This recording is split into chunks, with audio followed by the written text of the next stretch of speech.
Hello, CJ and Billy and Blair and Jenny. I have a postcard from rainy England. It's rained almost non-stop all year, literally all year. We had 1 week of hot, sunny weather where we pretended we were on holiday. That ended, and we're back to the rain. So I thought it would be a good time to do a short little reading from the Greek myths, seeing as you've already started on the Odyssey. These are the Greek myths of Robert Graves. Now, I did actually, and I'll send this as well, so you probably, I'm not sure if you're hearing this first or second, but I did start reading from the author's introduction, which is very interesting. And actually, Robert Graves' commentary is in some ways the most fascinating part of it. But I thought it might have been getting a bit long and historical and a bit too much like a history lesson. There's a time and a place for history lessons, but not at story time. So I thought, let's find a shorter myth and something that's, maybe a bit more engaging. So I was flipping through because it's a while since I've read all these. And I opened it up and this is a book from the Folio Society in 2 volumes. I opened it up and I found, just like this, some dried flowers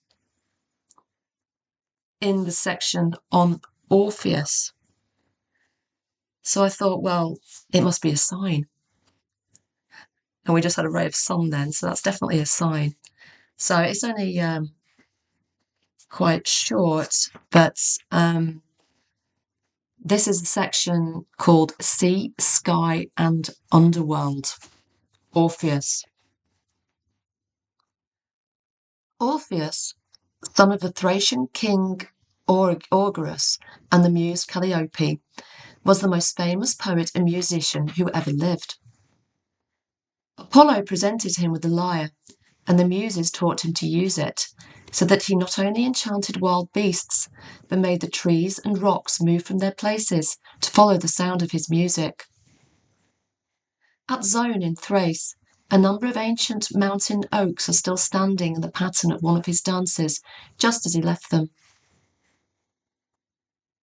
After a visit to Egypt, Orpheus joined the Argonauts, with whom he sailed to Colchis, his music helping them to overcome many difficulties. And on his return, he married Eurydice, whom some called Agriope, and settled among the savages of Cisones of Thrace. One day near Tempe, in the valley of the river Peneus, Eurydice met Aristaeus, who tried to force her.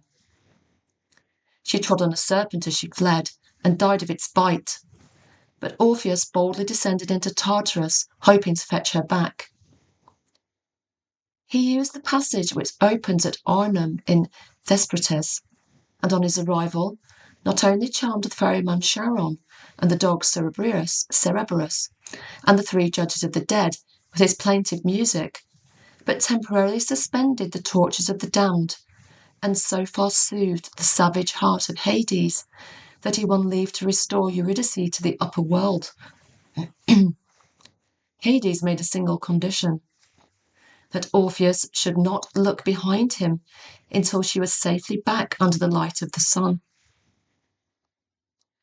Eurydice followed Orpheus up through the dark passage, guided by the sounds of his lyre. And it was only when he reached the sunlight again that he turned to see whether she was still behind him, and so he lost her forever. When Dionysus invaded Thrace, Orpheus neglected to honour him, but taught other sacred mysteries and preached the evil of sacrificial murder to the men of Thrace, who listened reverently. Every morning he would rise to greet the dawn on the summit of Mount Pangium, preaching that Helios, whom he named Apollo, was the greatest of all gods. In vexation, Dionysus set the Maenads upon him at Dium in Macedonia.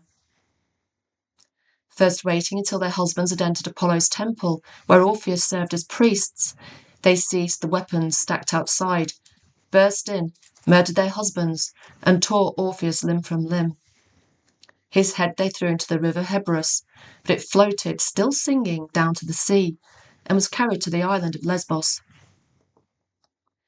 Fearfully the Muses collected his limbs and buried him at Librathea, at the foot of Mount Olympus, where the nightingales now sing sweeter than anywhere else in the world.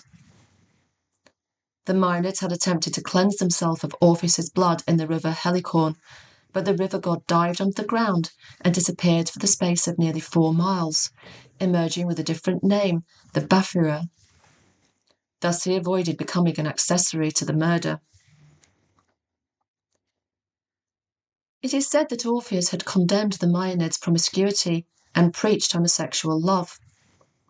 Aphrodite was therefore no less angered than Dionysus. Her fellow Olympians, however, could not agree that his murder had been justified, and Dionysus saved the Maenads' lives by turning them into oak trees, which remained rooted to the ground.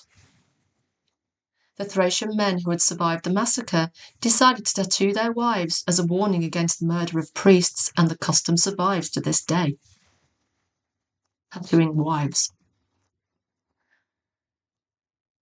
As for Orpheus's head, after being attacked by a jealous Lemnian serpent, which Apollo at once changed into a stone, it was laid to rest in a cave at Antissa, sacred to Dionysus. There it prophesied day and night, until Apollo, finding that his oracles at Delphi, Gurnium, and Clarus were deserted, came and stood over the head, crying, "Cease from interference in my business. I have borne long enough with you and your singing." Thereupon the head fell silent. Orpheus's lyre had likewise drifted to Lesbos and been laid up in a temple of Apollo, at whose intercession, and that of the Muses, the lyre was placed in heaven as a constellation. Some give a wholly different account of how Orpheus died. They say that Zeus killed him with a thunderbolt for divulging divine secrets. He had indeed instituted the mysteries of Apollo in Thrace, those of Hecate at Aegina, and those of subterranean Demeter at Sparta.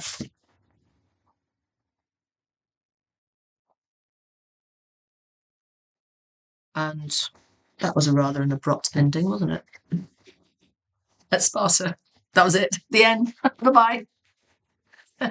No, it goes into a bit of commentary then, but as we're doing stories, not history, I won't read that out. Yeah, that was it. Orpheus from England. And I'll put the dried flowers back and wish you well. I know that it's sunnier there than it is here.